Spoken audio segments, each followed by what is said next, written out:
Assalamualaikum warahmatullahi wabarakatuh. Terima kasih atas waktunya Bapak Ibu untuk SMA Negeri 1 Simpur, khususnya Bapak Ibu dan guru yang bersedia meluangkan waktu untuk mendapatkan materi diseminasi hari ini. Jadi ini adalah sebelumnya saya perkenalkan diri dulu. Nama saya Lisda Fahriana, saya guru bimbingan dan konseling. Saya di sini sebagai calon pasda Kalsel yang akan mewakili Kalsel. Oke, terima kasih hari ini karena jadwal saya diseminasi untuk berbagi praktek baik terhadap Bapak Ibu hasil dari saya mengikuti pasda di Galaxy Hotel Banjarmasin selama 4 hari pelatihan, dan ini adalah tugas akhir saya. Nah, jadi ini sekali lagi saya ingin beritahukan bahwa untuk 7 jurus yang sudah dipelajari dan diberikan pelatihan di Galaxy, saya bersama kawan-kawan diminta menyampaikan materi tentang 7 jurus. Hanya saja saya di sini akan menyampaikan jurus 6 tentang bangun kolaborasi. Untuk jurus kepada siswa, saya akan menjelaskan nanti mengenali potensi. Itu jurus 1 Bapak Ibu. Sekali lagi, mohon kerjasamanya selama 1 kali 45 menit ke depan. Bapak Ibu bisa mendengarkan dan bekerja sama untuk melakukan pembelajaran hari ini dengan menggunakan metode ARKA. Baik Bapak Ibu, di sini hari ini kita sebelum sampai ke materi, Ulun punya game. Jadi silakan Bapak Ibu bentuk kelompok karena orangnya cuma 2, 4, 6, 8, 10, 12, 14, 16. Jadi berarti ada 5 kelompok, silakan Bapak Ibu bentuk. Berarti 3 orang 1 kelompok dan mendapatkan kartu 1 dan double tick nanti Ibu bagikan. Berarti tim 3 belah. 3, nah 3, oke. Oh, berapa? 4, oke. Ya. Oh di sini berarti lah. Oh ya, oke. Nah, Bapak izin. Nah.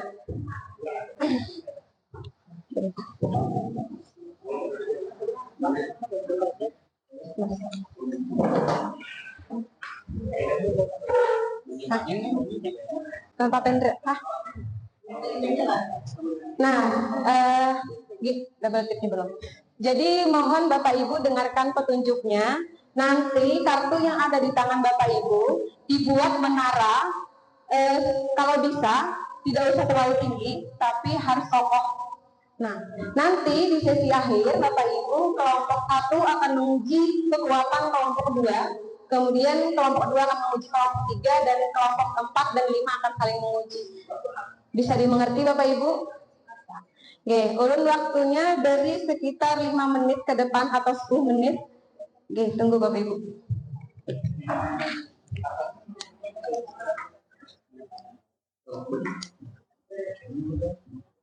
Itu bisa? Double tipnya. Di mana? Iya, direkap. Oh, katanya direkap. Kartunya direkap. Kartunya di double tip. Maulah menaranya. Boleh.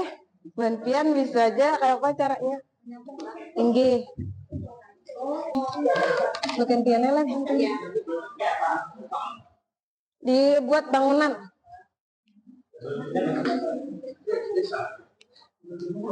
Double tipnya ditatak-tatak boleh. Diambil sedikit-sedikit, digunting-gunting. Ya, kayak ini nah. Kayak Ibu sudah. Nah, bola supaya kuat, berarti apa yang harus dikuati dulu?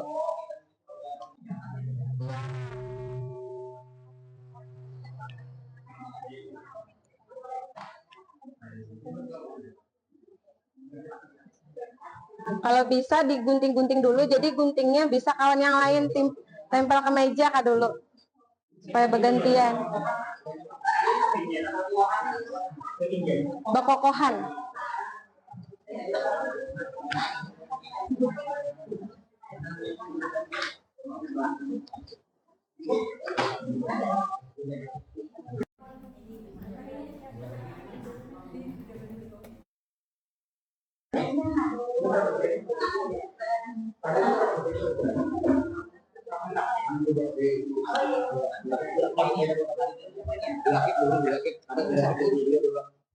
Pian siapa Pian?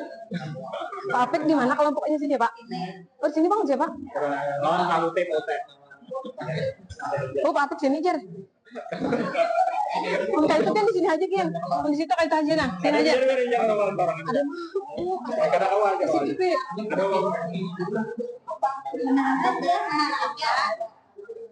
Iya, menara apa? Menara Eiffel. Segitiga.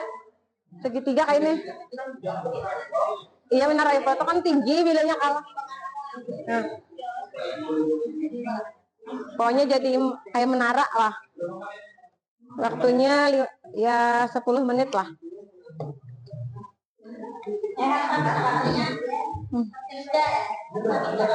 Harus habis kartunya.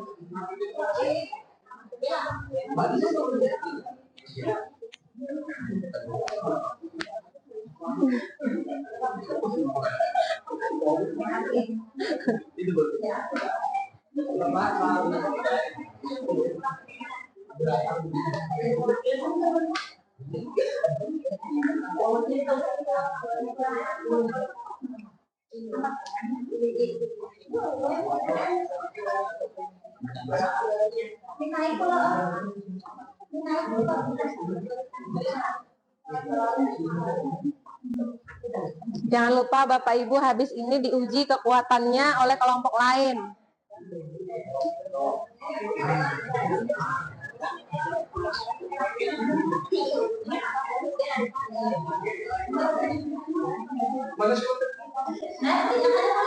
Ada boleh Pak? Oke.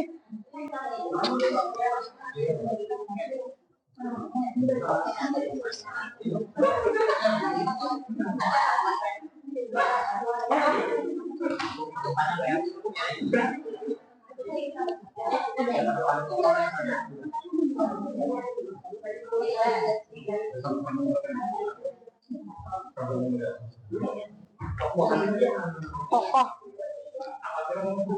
Pakai dikibah. Dikibah pakai kayak ini kan nah. Diangini. Jadi kelompok lain menguji dengan angin.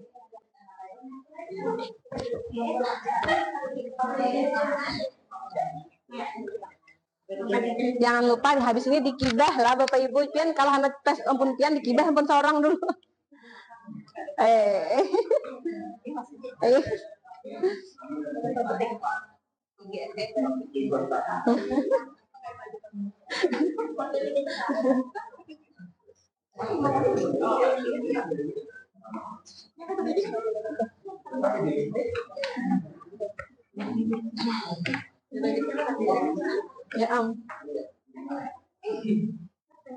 Ya waktunya 6 menit lagi Bapak Ibu. Seadanya kalau kada tuntung kada apa-apa, yang penting kalau diuji.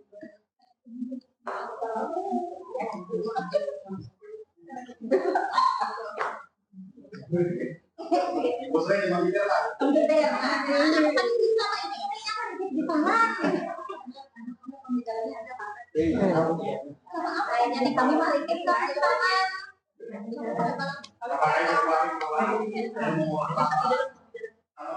yang tidak perlu tinggi kalau gih, kada perlu tinggi, yang penting kokoh, yang penting bisa dikibah kada rabeh.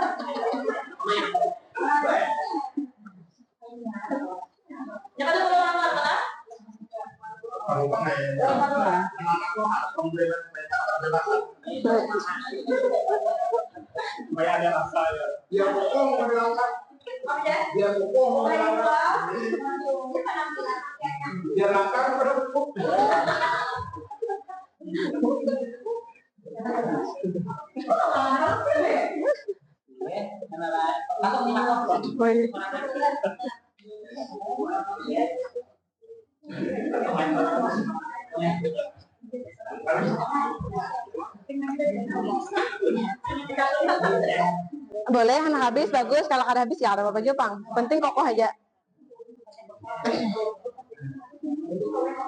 Waktunya 4 menit lagi Bapak Ibu.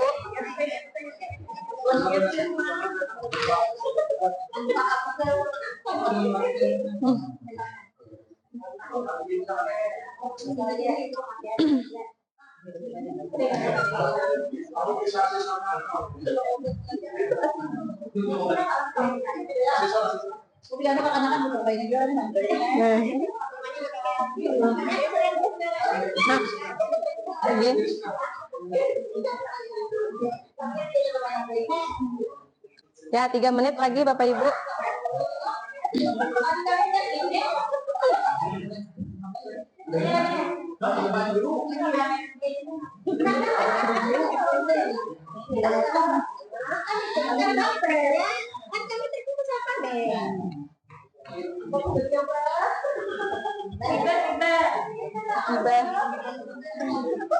Kenapa itu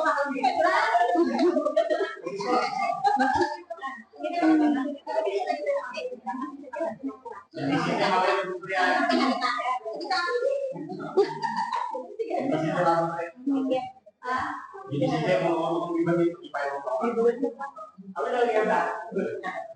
Ada Bapak.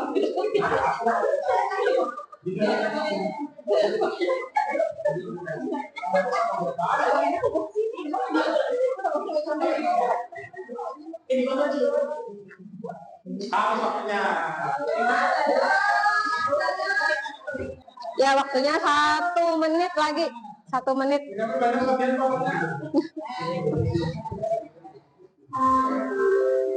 1 menit lagi Bapak Ibu.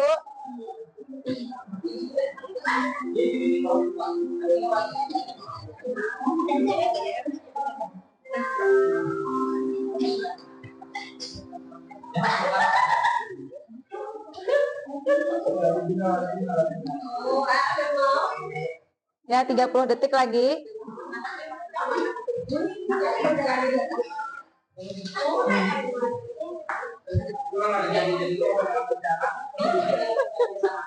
Ya.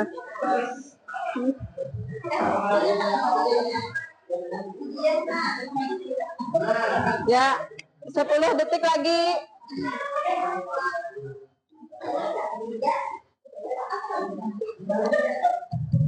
Nah, jadi kelompok tadi belum disebutkan ini kelompok 1, berarti ini kelompok 2, 3, 4, dan 5. Yang sudah silakan duduk.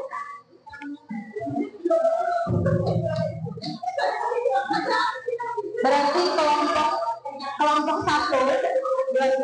1 menguji kelompok 2 kekuatannya. Silakan perwakilan kelompok 1 menguji bangunan kelompok 2 bergantian. Di kibas, ya di kibas. Pakai angin, pakai kipas, pakai apapun Pian. Ya.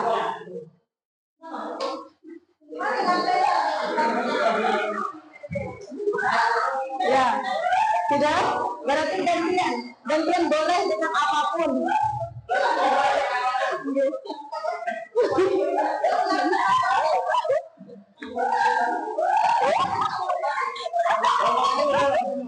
Belum, tunggu dulu. Kelompok 1 dulu. Oke, kelompok 2 silakan gantian. Kelompok 2 silakan uji kelompok 1 dengan cara apapun. Sudah. Berarti kelompok 3 menguji kelompok 4 dan sebaliknya. Ya. Dengan cara apapun boleh Bapak Ibu.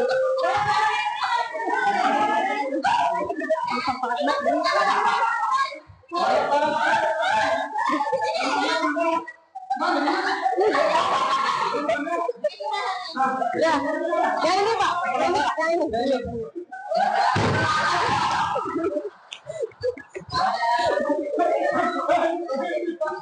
Ya.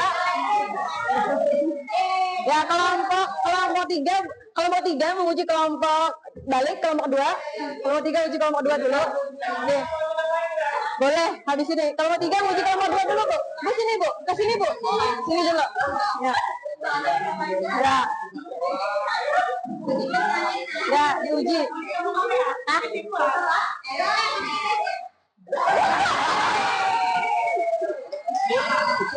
Kuat. Nah, terakhir berarti kelompok 1 menguji kelompok 5. Boleh. Boleh. Tidak boleh dikibas Pak, dengan angin aja, dengan angin. Pokoknya dengan angin. Iya.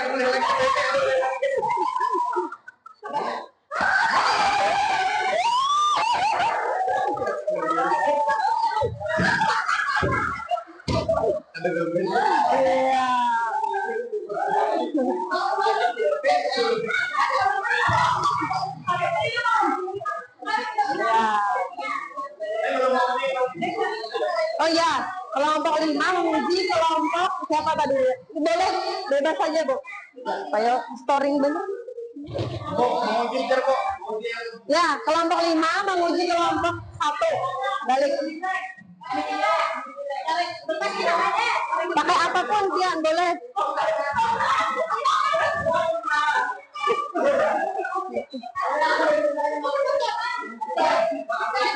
Boleh, 1.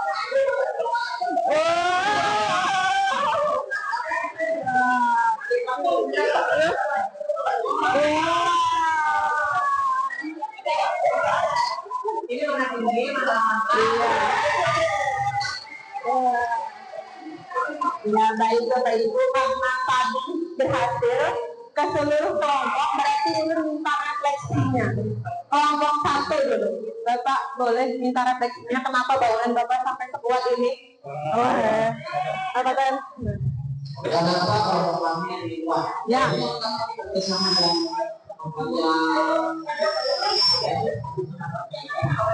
yang bersama yang kecil, bersama yang sama sama makan. Jadi kalau apapun yang melakukan kami karena kami saling mengerti pokok ya istilahnya Pak. Ya, istilahnya bekerja rumah dan banyak pasti isinya yang kuat. Ya, tambahan, silakan. Selain itu bangunan juga pengenalan Baik, kelompok 2 kenapa tetap harus ke depan? Ya, kelompok 2. Kenapa bangunannya kuat dan kokoh juga?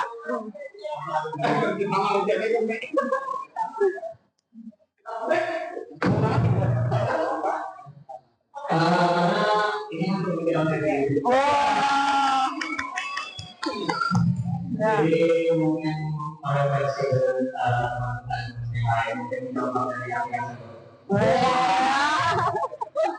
Ya. Kelompok 3, kenapa bangunannya kuat? Apa rahasianya?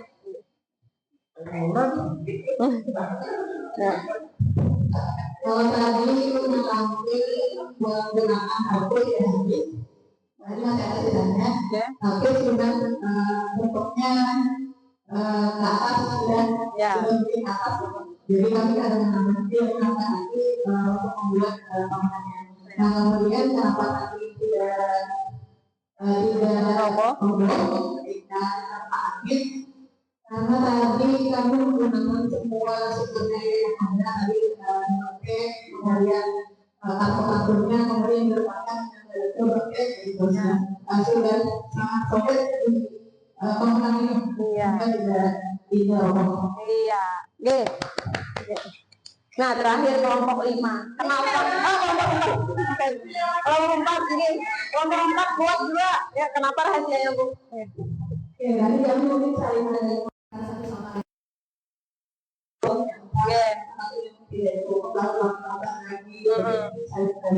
Iya. Terakhir kelompok 5 silakan. Ya, kalau kami itu model bangunannya kami yang paling adalah fondasi bangunan. Jadi kalau ingin bangunan rumah itu yang bangunan dan beratnya dulu. Dan kerjasama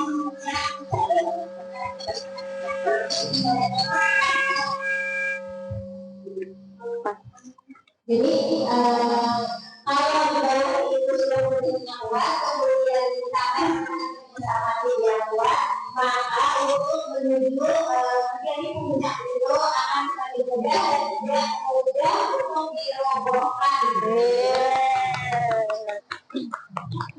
Nah, baik, berarti kan Bapak Ibu sudah paham bahwa kunci dari sebuah bangunan yang kuat adalah pertama tadi fondasinya yang kuat, kedua tidak usah terlalu tinggi harapan, yang penting tercapai, dan harus dilekatkan dengan adanya kerjasama. Oke, nah sekarang karena Bapak Ibu sudah melewati sistem aktivitasnya dan sekarang sudah paham kenapa saya membuat permainan ini, tentu ada hubungannya dengan yang akan saya sampaikan. Nah, hari ini saya akan menyampaikan jurus 6 tentang kolaborasi. Ya, harus ada kerjasama antar pihak yang berkepentingan. Baik, misalkan tadi ada kasus membolos. Kalau kita cuma menangani permasalahan cuma kita saja, misalkan kalau masalahnya membolos tadi, cukup kita panggil. Baiklah kalau kita panggil. Terus kemudian apakah tindak lanjutnya sampai sana? Tidak. Berarti kan kita harus ada koordinasi dengan orang tuanya. Apakah benar anak tersebut tidak sekolah atau dia kemana misalkan? Nah, oleh karena itu, sistem kolaborasi inilah yang akan kita pakai. Artinya, kita menangani permasalahan tidak hanya sampai di kita saja, tapi kita harus menghubungi atau mengkonfirmasi kepada pihak yang bersangkutan dengannya. Ya, kemudian apakah setelah orang tua harus sampai di sana lagi? Tidak. Kalau permasalahannya terus berlanjut, maka itu pun akan berlanjut lagi. Berarti kan kita akan adanya pengawasan lagi lebih dalam. Dan pada sesi kolaborasi akhir nanti kita akan sampai kepada kepala sekolah, kebijakan sekolah. Kalau kasus itu berlanjut terus menerus. Nah, jadi di sini tadi Ulun sudah sampaikan dengan permainan tadi. Kenapa Ulun memilih gamenya merakit kartu? Karena dari Bapak Ibu merakit kartu tadi sudah mulai dipahami. Kalau seandainya dalam satu kelompok itu tidak ada yang bekerja sama, misalkan cuma duduk manis, diam dan melihat, kalau kita aja di dalam kelas ada satu orang saja dalam kelompok tidak bekerja sama, otomatis bangunan itu tidak akan selesai. Satu. Yang kedua mungkin selesai tapi tidak sempurna. Ya, tidak sempurna. Atau yang ketiga bisa jadi bangunan itu akan roboh, akan mudah rapuh. Nah, inilah bentuk cek tentang indikator kenapa masalah itu perlu kolaborasi. Yang pertama tadi masalahnya berulang-ulang, artinya tidak cuma satu kali ditangani lalu selesai, tidak. Ini berulang dan kronis itu kan nanti sudah parah. Ya, kemudian apakah masalahnya berdampak pada beberapa aspek kehidupan, misalkan dengan adanya kasus tadi ternyata akademiknya menurun, sosial emosionalnya jadi lebih labil, berarti itu juga perlu adanya kolaborasi. Yang ketiga, masalahnya terjadi di konteks sekolah dan rumah. Jadi di sekolahan dia bermasalah, di rumah pun dia bermasalah. Maka kolaborasi juga perlu. Yang keempat, adanya faktor resiko tinggi seperti trauma, ada kekerasan, misalkan kekerasan dalam rumah tangga misalkan, atau ada kesehatan mental yang serius. Nah, yang terakhir itu diperlukan informasi dari guru, orang tua, atau pihak yang memahami masalah. Jadi dalam hal ini kolaborasi itu yang pertama misalkan guru mapel menemukan permasalahan di dalam kelas. Contohnya si A lagi tidur di kelas. Apakah setelah itu boleh permasalahan itu ditangani langsung oleh guru yang bersangkutan, misalkan ditegur. Kenapa jadi guring di kelas? Itu nah. Kalau masalahnya terus berlanjut dan berulang-ulang, berarti guru mata pelajaran bisa berkoordinasi dengan wali kelas. Wali kelas, kalau wali kelas sudah menangani juga, misalkan permasalahannya tadi tidur di kelas, dan itu akan terus berulang. Kemudian wali kelas boleh lagi kerjasama dengan guru wali yang bersangkutan binaannya. Jadi misalkan ternyata binaan si A ini si guru A, misalkan. Nah, jadi koordinasilah dengan guru wali. Setelah itu, setelah ke guru wali, apakah sampai sana, kalau masalah itu tidak selesai juga, maka guru wali berkolaborasi dengan guru BK. Guru BK masih sampai sudah ditangani guru BK, masih saja bermasalah, guru BK dengan Wakasek.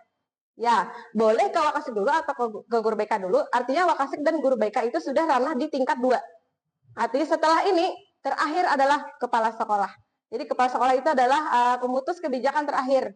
Apakah si A layak dipertahankan atau harus dipindah misalkan begitu. Jadi itu untuk penanganan mekanisme penyelesaian masalah. Kalau misalkan permasalahan tadi, kalau kita misalkan sekolah ternyata maunya siswa itu tetap sekolah tanpa dikeluarkan, tanpa pindah, mau dipertahankan aja.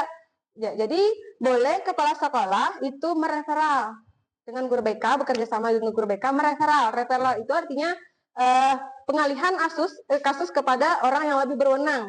Misalkan tadi contohnya tadilah tidur di kelas. Ternyata setelah dikoreksi benar kasusnya, mereka itu ternyata kecanduan narkoba. Jadi karena siang kada guring, malamnya begadang, lalu di sekolahan ngantuk, itu kan berarti kalau sudah ranahnya narkoba, berarti bukan ranah kita lagi, ranahnya ke BNN. Nah, jadi referal itulah yang nantinya yang sisi akhir. Jadi BNN yang turun tangan untuk menggantikan alih rehabilitasi. Tapi tetap bekerja sama dengan pihak sekolah dan orang tua. Nah, itu. Jadi permasalahan pulang nantinya akan dibagikan jadi 3 bagian. Yang pertama, ringan. Berarti permasalahannya itu masih bisa ditangani oleh guru wali atau wali kelas atau guru mapel sendiri, bisa ditangani. Berarti masalahnya cukup ringan. Contohnya, buang sampah sembarangan atau baju berkeluaran. Itu masih ringan kategorinya. Kalau masalahnya ternyata sudah mulai bolos dan berkelanjutan 1 minggu, itu sudah 4-5 kali misalkan, berarti sudah mulai sedang. Yang terakhir, kecanduan narkoba tadi, berarti sudah berat. Nah, gini.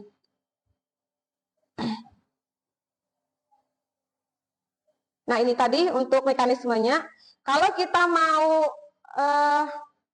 memanggil orang tua, misalkan ada kasus tadi, kita mau panggil orang tua, tentunya guru wali, guru BK, wali kelas, dan guru mapel harus tahu dulu identifikasi masalahnya apa. Jadi kalau misalkan Pian mendapat masalah membolos, tapi kita ada tahu kenapa alasannya bolos. Kita hanya tahunya bolos, sudah panggillah orang tua. Lalu konfirmasi akhir, kalau cuma bolos saja, itu kan kita kurang kuat datanya. Jadi kita panggil orangnya dulu, apa alasan bolosnya. Ternyata misalkan si A ini bekerja, Bu. Kalau malam ulun cari duit gasan sekolah, berarti alasannya kuat nih bekerja, dan ulun hidup sebatang kara misalkan. Berarti kan masalahnya ini cukup rumit. Kalau kita cuma sampai sana, ternyata kita akan dapat masalah identifikasi akhir akarnya itu. Nah, akarnya kada dapat, berarti kita akan penanganannya itu kurang tepat nantinya. Kalau kita cuma pukul rata, oh kalau bolos pokoknya karena diskors, padahal kada tahu masalahnya apa. Nah, itu. Jadi yang kedua, diskusi awal dan komparasi kasus. Jadi diskusi ini yang tadi, yang pagi tadi ada kejadian, misalkan ada, lalu kita diskusi awal. Jadi diskusi awal itu boleh melibatkan orang-orang tertentu, misalkan guru BK, wakasek, wali kelas dengan guru wali. Nah, boleh orang-orang itu aja dulu yang didiskusikan, kemudian baru ke kelompok konferensi kasus kalau masalahnya sudah mulai sedang ke berat. Nah, ini kalau dalam bentuk perilakunya Bapak Ibu, kalau masalahnya cukup ringan, cukup dengan kolaborasi guru bersama konselor atau guru BK. Kalau masalahnya kecemasan, terus perilakunya berulang, penurunan signifikan akademik, masih ke guru BK sama guru sama orang tua. Nah, kalau misalkan sudah mulai berat, contohnya depresi, trauma, perilaku agresif, terus kesehatan mental, yang kesehatan mental itu lebih ke arah yang abnormal. Misalkan ada perilaku-perilaku yang kalaunya menurutnya itu menyayangi dengan cara menyakiti, berarti itu sudah abnormal. Ya, kalau misalkan kayak ada kekerasan fisik, kalau biasanya, kalau bagaya, misalkan kalau bagaya memukul itu biasa aja, baginya itu sudah mulai, berarti sudah mulai ke arah abnormal. Ya.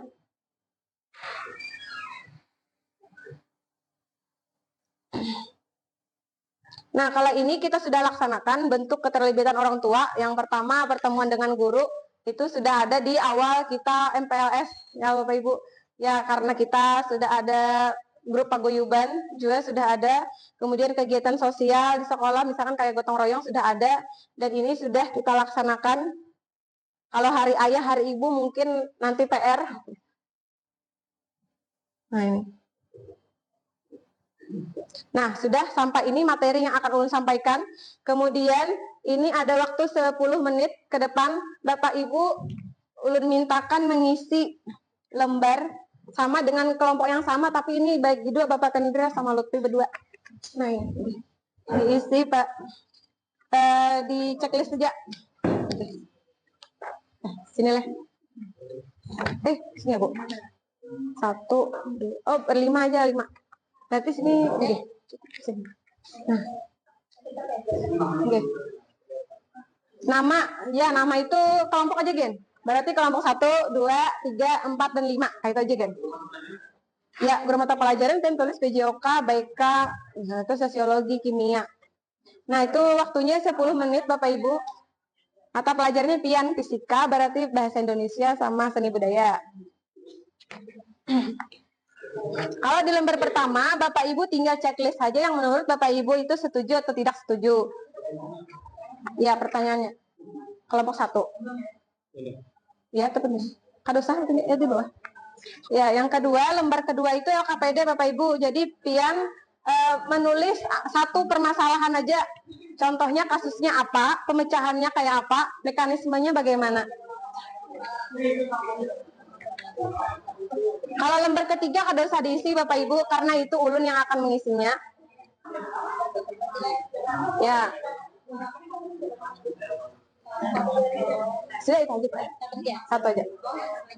Kada halaman 2-nya, pian tulis kasus Bu. Halaman 2 tulis kasus. Satu aja Bu, satu kasus saja. Terus pemecahannya kayak apa? Tuh di kolom ini aja diisi. Kasusnya membolos, misalkan pemecahannya dipanggil atau kayak apa?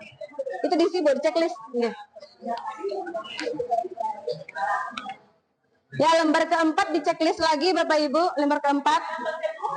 Lembar kedua ditulis kasusnya Bu, kasus apa kayak yang pengen mau angkat. Misalkan kasus membolos tadi, penanganannya kayak apa. Singkat aja Bapak Ibu. Checklist aja. Nah, di lembar akhir, nggih. Jadi kasus membolos pemecahannya apa dipanggil? Panggil. Berapa?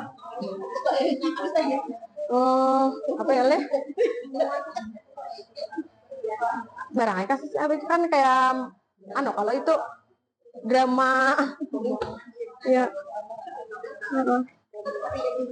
Ya, ketidakjujuran.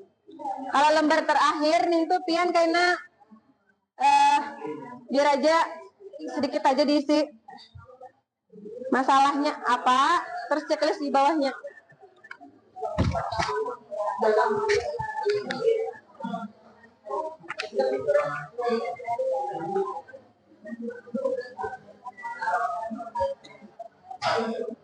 Waktunya 5 menit Bapak Ibu. Ya. Kelompok 1, nah itu aja. Kasusnya apa, pemecahannya kayak apa, itu aja. Singkat aja kan Pak, satu kalimat aja ada Bapak. Nah.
Sisanya di checklist saja Bapak Ibu. Yang lembar ketiga ada usah diisi.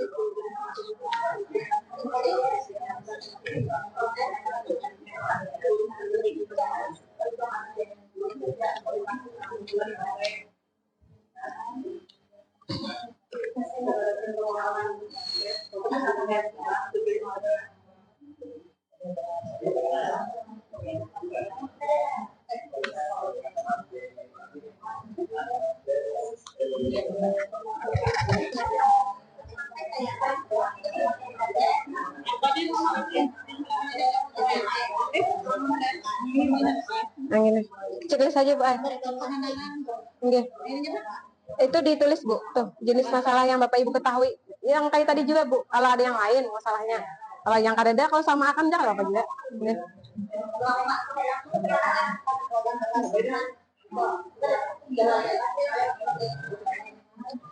Sudah? Semuanya Bu, semuanya. Oke, checklist aja. Oke. 3 ada penulan, ya 4. Nah, oke.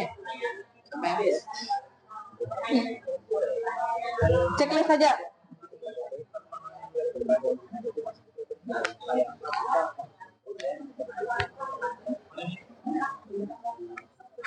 Ya, waktunya 2 menit lagi Bapak Ibu.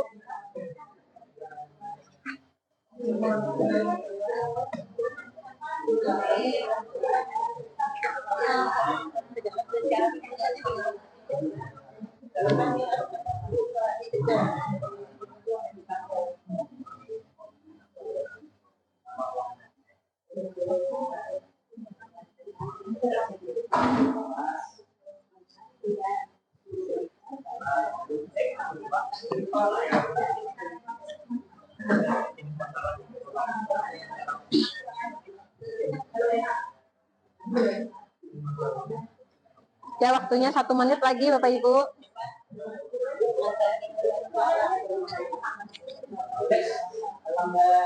Yang terakhir ini Apa aja Pak? Oke.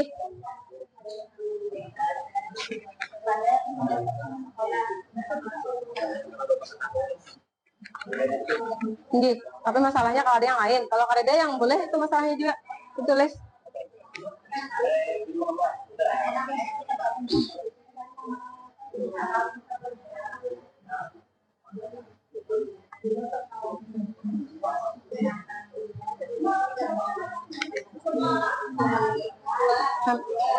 Habis ya Bu, terakhirnya ini ya BK ulun. Nah lagi sampai habis. Checklist aja Bu, ini checklist aja. Oke, yang ini checklist aja Bu. Oke, ya.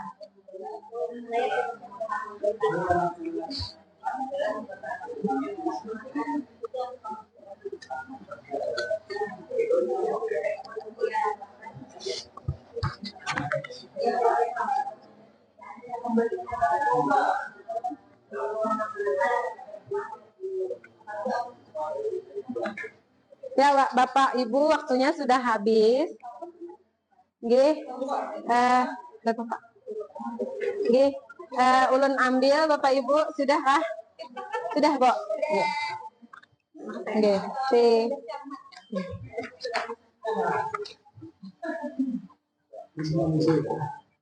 Nggih. Ya. Sudah kah? Ya.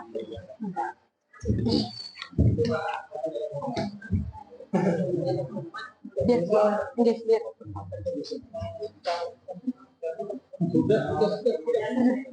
Ya, sudah Pak. Makasih Bapak Ibu, karena waktunya sudah habis untuk diskusi. Untuk sesi akhir, Bapak Ibu, apakah ada yang ingin ditanyakan? Oke, silakan.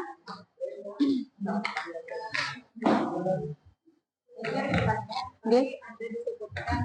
Masalah itu bisa kategori ringan. Oke. Oke.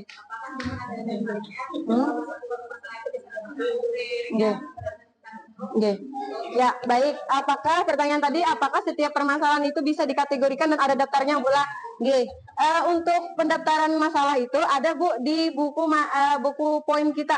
Jadi di sana sudah Bapak Kepala Sekolah buatkan untuk kategori poin yang di sampingnya Bu.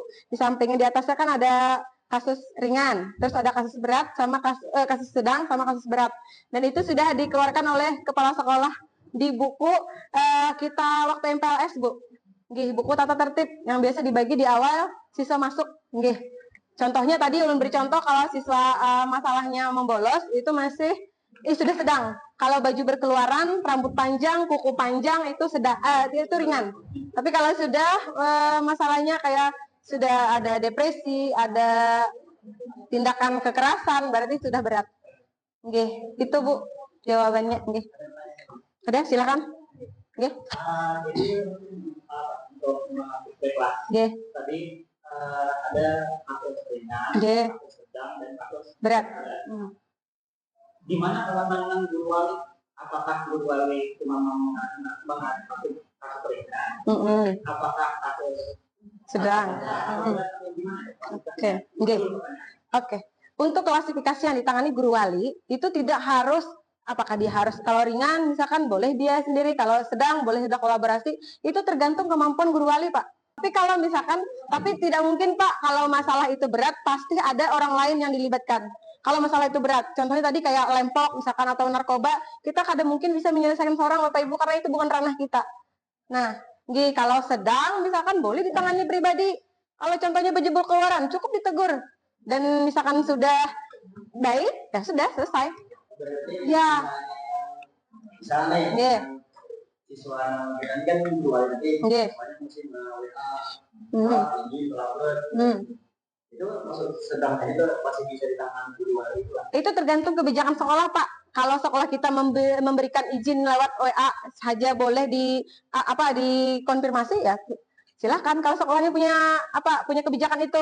Tapi kalau sekolah kita misalkan kebijakannya ternyata harus boleh surat dulu. Kalau WA kada terima, berarti kan tetap kada diizinkan. Iya, itu tergantung sekali lagi kebijakan sekolah. Ada lagi, Bapak Ibu? Nah, jadi kita kembalikan ke ke definisinya, definisi awal. Apa itu pengertian guru wali? Apa itu kelas dan berbeda. Nah, dalam organisasi itu ada aturan-aturan yang harus disepakati. Ada jalur perintah, ada jalur koordinasi. Pada hakikatnya berdasarkan Permendikbud yang kemarin 111 2014 itu kan ada ranah-ranah yang harus disegerakan oleh guru BK. Nah, tapi dengan terbitnya Permendikbud yang baru ini tentang regulasi pengaturan dan mengajar guru itu sebagai regulasi untuk dalam artian itu memperkuat pembinaan dari segi akademis. Nah, jadi intinya adalah guru BK tetap fokusnya bagaimana jiwa dan rohnya sebagai guru BK. Tetapi pada hakikatnya guru wali ini adalah sebagai kepanjangan tanganan dari wali kelas. Nah, jadi di situ ada tindakan koordinasi. Nah, jadi intinya supaya ini jangan kita memahami sepenggal-sepenggal dan itu ada sebuah persepsi yang masing-masing berpendapat seperti ini. Kita kembalikan aja bagaimana amanat dari Permendikbud itu menunjukkan bahwa guru wali itu adalah sebagai tugasnya dan guru BK adalah pada hakikatnya kolaborasi, menjadikan suatu keharusan dalam segi pembinaan karakter dan afektif dan kognitifnya. Nah, jadi itu yang tentang mohon maaf. Kalau ada yang kurang bisa ditambahkan. Terima kasih Bapak Ibu. Apakah sudah bisa dipahami Bapak Ibu? Mungkin di lain kesempatan Bapak Ibu kalau ada permasalahan yang misalkan mau dikolaborasikan dengan ulun siap. Artinya ulun tidak menutup mata dan tidak menutup telinga. Saya di sini sebagai guru BK akan selalu hadir di antara bulan pian. Ada lagi yang mau ditanyakan? Ya itu maksud ulun habis ini. Apakah ada lagi? Sudah. Ya. Baiklah, karena waktunya sudah habis, ulun terima kasih atas kerjasamanya. Demikian dari ulun paparan berbagi praktek baik untuk calon pasda Kalsel. Semoga ini memberikan manfaat bagi kita semua dan Bapak Ibu bisa mengambil hikmahnya dari apa yang saya sampaikan. Mungkin di lain kesempatan saya akan lebih menjelaskan lagi tentang selengkapnya dan kita bisa diskusi lebih panjang dan lebar. Terima kasih. Assalamualaikum warahmatullahi wabarakatuh.